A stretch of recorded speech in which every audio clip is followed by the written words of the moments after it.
Hey everybody, Ranger William here, Park Ranger on the Overmountain Victory National Historic Trail. Bringing the video to you here, a little something special that we're doing. This is called the Battle of the Battles. If you haven't heard of this yet, what we're doing is the 4 national park units of the Southern Campaign of the American Revolution Parks Group.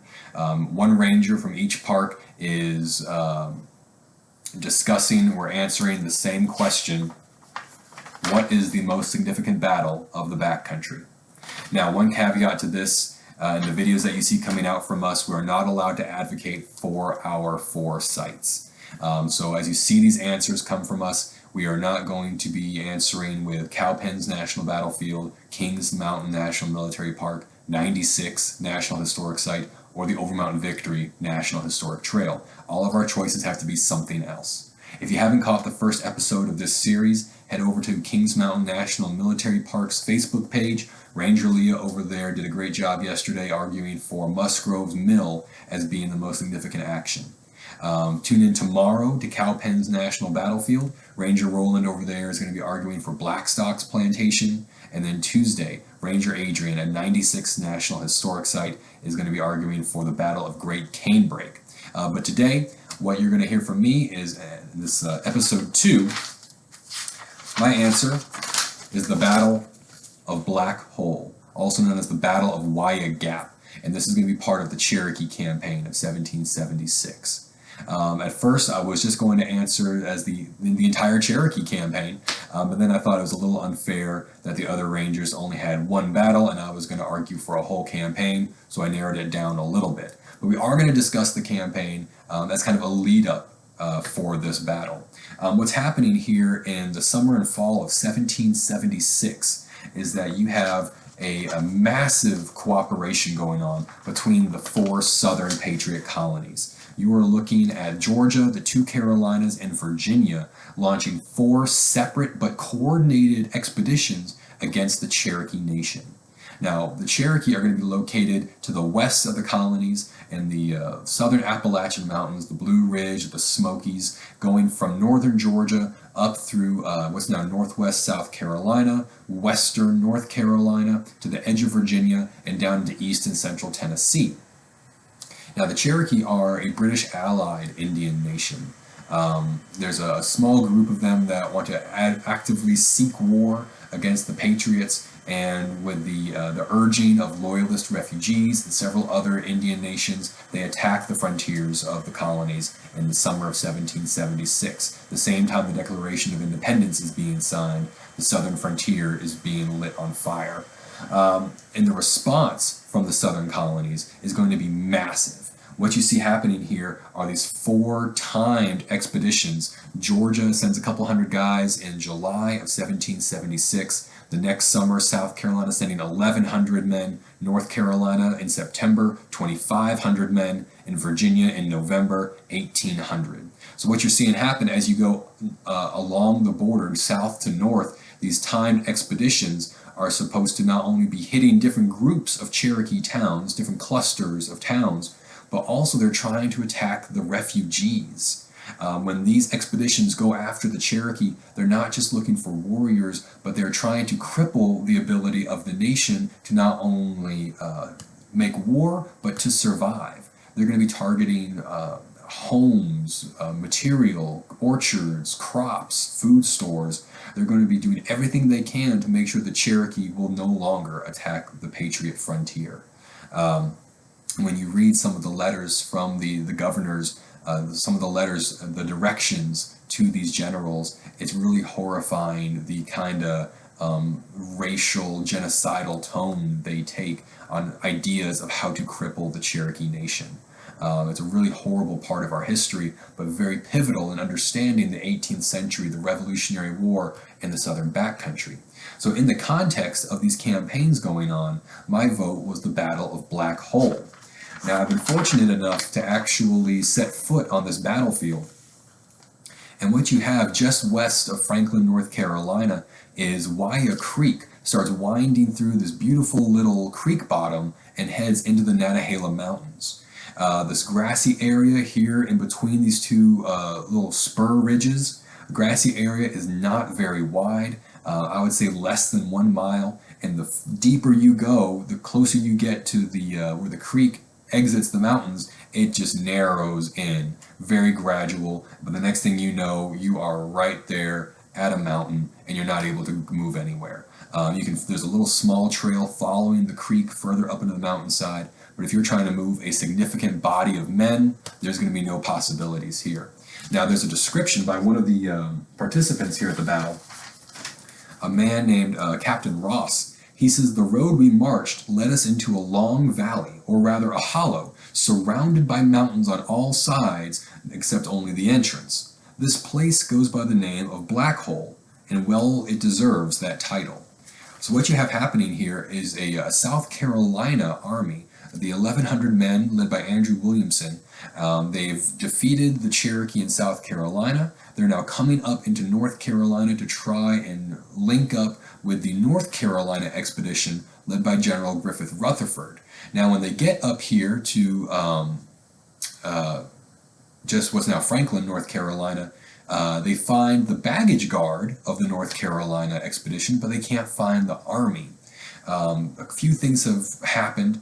One theory says that General Rutherford's army has gotten lost and turned around back here in the mountains. Another theory says that the guide who was leading the North Carolinians was a local Indian trader.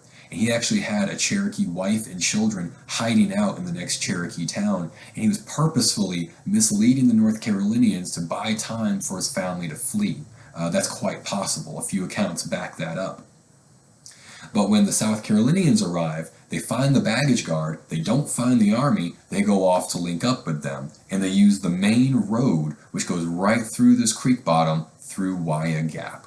Now what they don't know, as they're going deeper into this nice little grassy glade and watching these heavily wooded ridges kind of close in on both sides, is that along the top and sides of these two ridges are approximately 600 Cherokee warriors.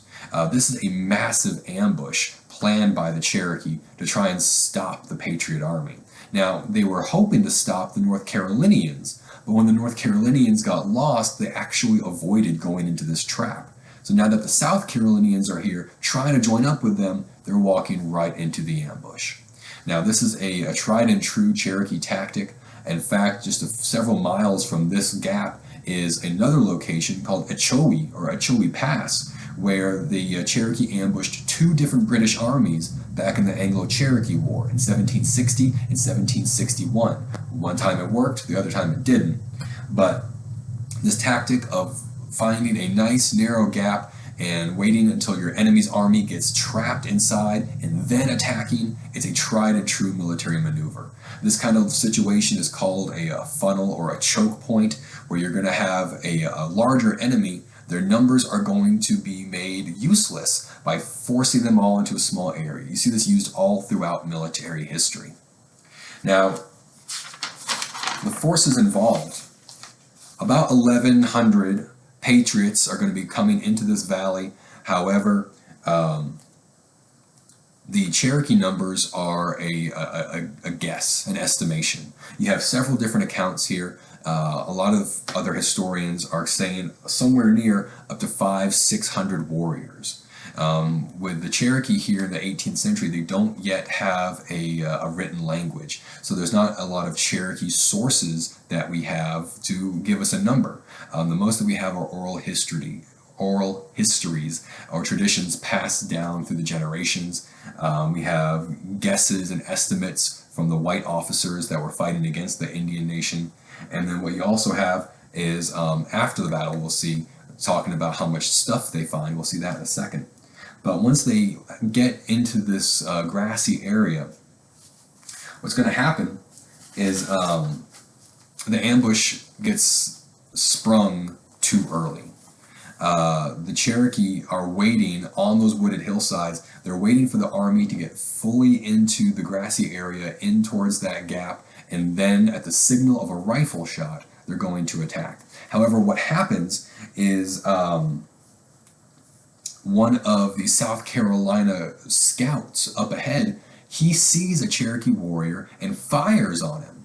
And when he fires his weapon, all the other Cherokee think that's the signal to begin. so they attack too early. Rather than the entire 1,100-man South Carolina force being in this trap, only the lead 200 are going to be really taking the brunt of this, and then the rest of the army can deploy and attack as they see fit. An account of this says that the Indians were flanked all around us and fired on our guard, and all our regiment was soon engaged, and the firing of the Indians was incessant. So as you see here, accounts talk about an hour, at least 1 hour of constant gunfire from these Cherokee on these wooded hillsides, firing down into the South Carolina army. Now, I love to have toys and props to talk with.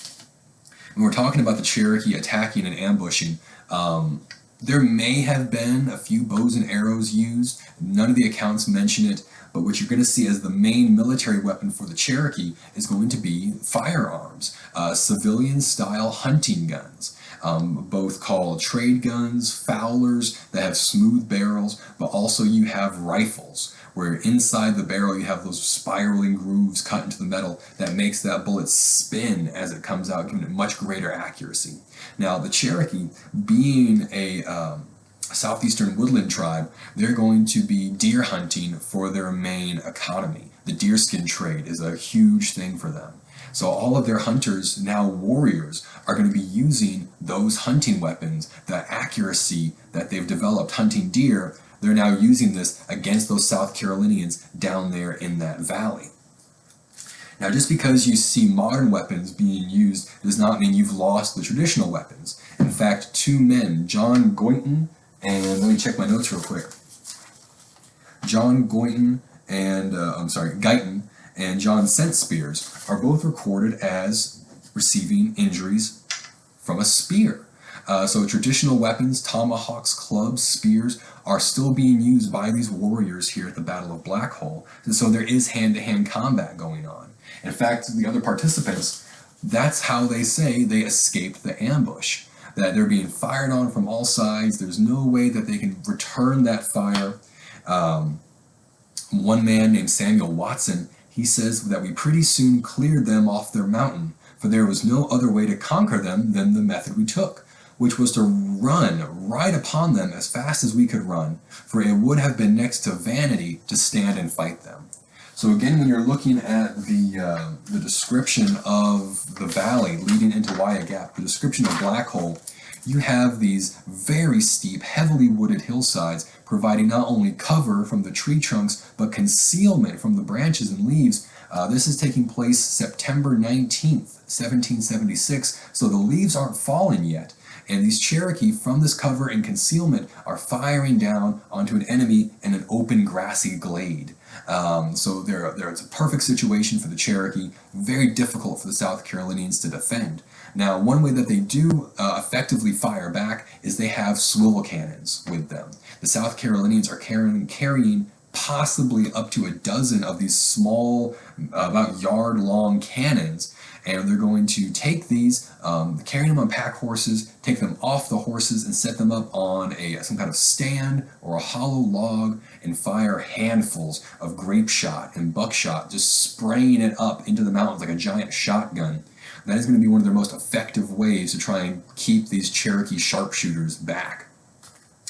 Now, so they're firing away with those, but like Samuel Watson said, the only real way they found to get out of the situation was to just run. To run up these ridges, up these hillsides, and try and charge the Cherokee that way, to push them back.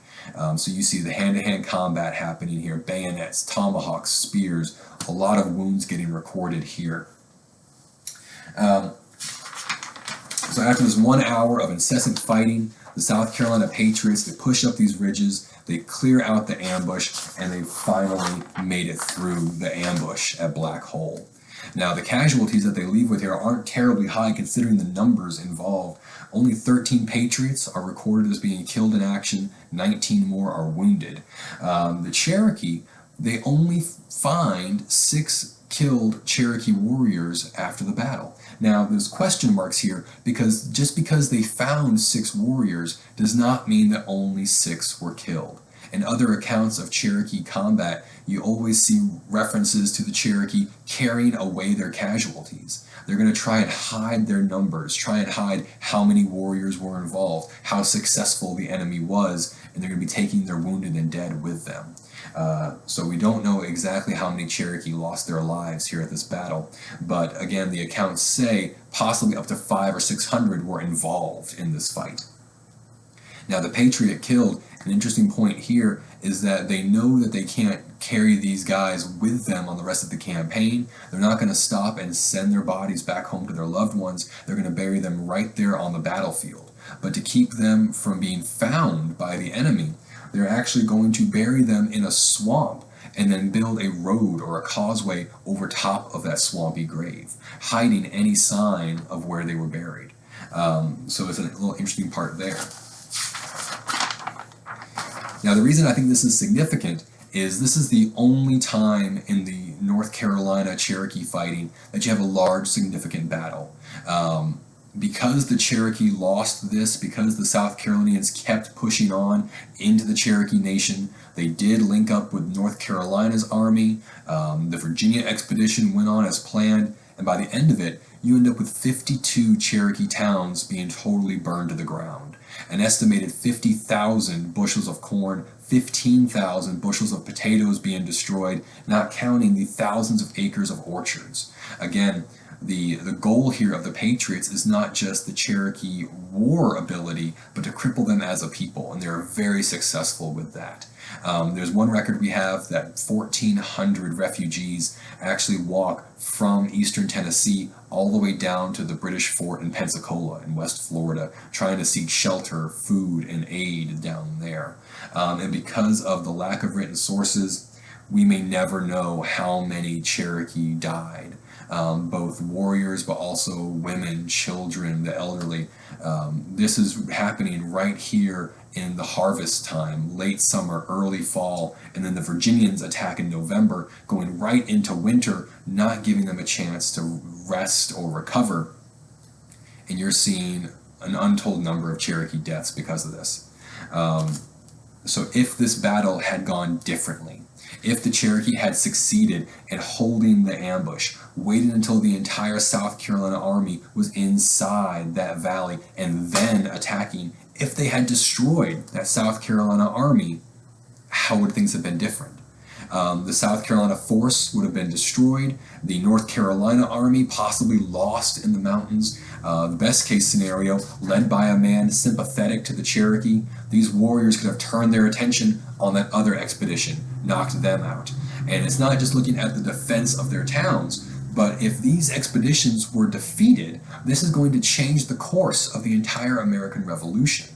The Cherokee are going to be a significant military power. They're going to retain their ability to be a fighting force, and when the British finally come down to the South, this is going to be a large military ally ready and waiting for them to coordinate with. It's going to create a two-front war that the Patriots would not have been able to fend off.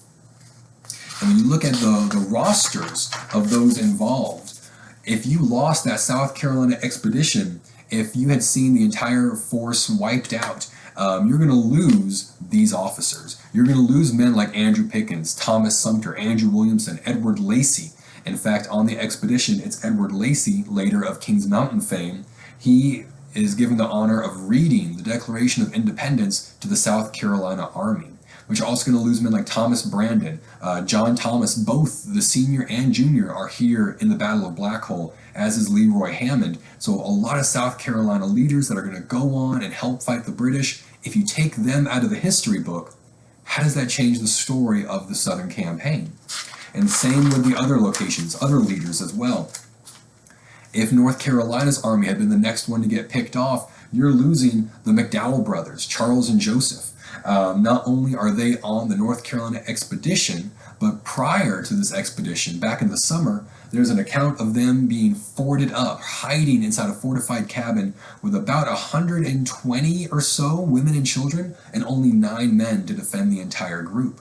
So if you're looking at the loss of these expeditions, what's going to be next is the Cherokee can then go back and attack the Overmountain settlements, places like John Sevier, Isaac Shelby, where these guys are. They're going to be able to more fully attack and push back the frontier of the colonies. So men like Frederick Hambright, Benjamin Cleveland, Joseph Winston, all would have been lost if North Carolina's expedition had been the next to be attacked and destroyed by the warriors of Wyatt Gap, the warriors of Black Hole. So there's my case for why the Battle of Black Hole in the Cherokee campaign is so significant. We're going to leave it up to you guys to decide what you think the most important battle was, who makes the best case. So again, Ranger Leah did her video about Musgrove's Mill. Here you have the Battle of Black Hole. Go ahead and be sure to check out Ranger Roland tomorrow and then Ranger Adrian the next day. So I hope you guys enjoy that. If you have any questions for me about the Cherokee campaign of 1776 or the Battle of Black Hole, just let me know. If you wanted to do some reading on your own, can't recommend highly enough. A great book on the topic is going to be A Demand of Blood by Nadia Dean. Nice, good-sized book here, a lot of great research, and a great place to find out more about the Cherokee War. So I hope you guys enjoy, and thanks for watching.